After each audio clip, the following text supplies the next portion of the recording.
I was kidnapped. I was horrifically psychologically tortured. I was continually raped.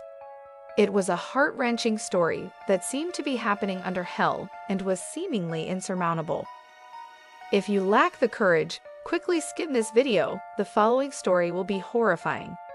This is my story. That night, after a concert with friends, Kate Moir, was watching Rambo.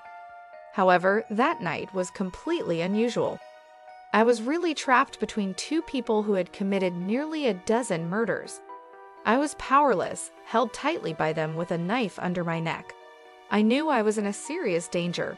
Determined to survive, I made the calculated decision that even if I couldn't escape alive, I would seek revenge from the underworld. On a seemingly normal day in Western Australia, I, bruised and marked from resisting, escaped from the house on Moorhouse Street. I had just escaped from the atrocities of the infamous serial killers, David and Catherine Birnie. I went from being very scared to thinking, what do I really need to do here? I recall. Trapped in a room with only a door and a window as a viable exit, I knew I had to seize every opportunity I had. I mustered all my courage to check the window and jumped down. Despite being shocked and struggling to keep my balance, I knocked on doors, frantically and desperately asking for help. I continued this effort at the next house and the next, all while avoiding a dog and knowing that my kidnappers could be watching. In a desperate flight, I noticed a man smoking outside a shop and ran towards him. "Save me, please," I pleaded. "If a woman comes here and says she is looking for me, don't believe her. I've been raped. Call the police." At the local police station, a novice police officer who had been on the job for only a week was assigned to take my statement. Despite her initial panic, she listened to my story, asserting that police should go after the Birnies instead of questioning me.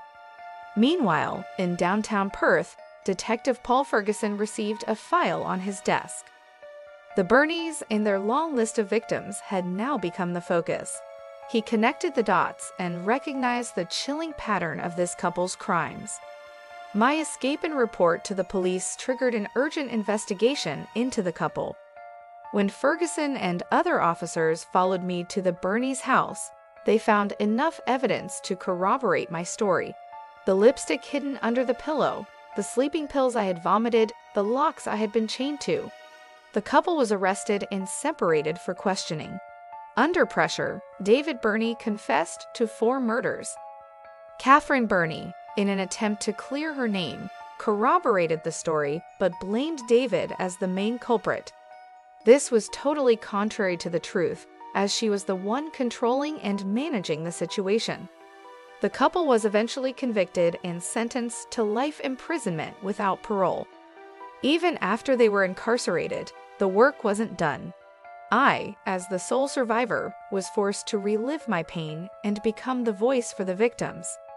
I wrote a book titled Dead Girl Walking, advocated for victims of violent crimes, and succeeded in reforming Australia's parole system. To this day, the quick thinking, courage, and determination I showed are still praised. Without me, the arrest of the Birnies and the exposure of their horrific crimes might not have been possible.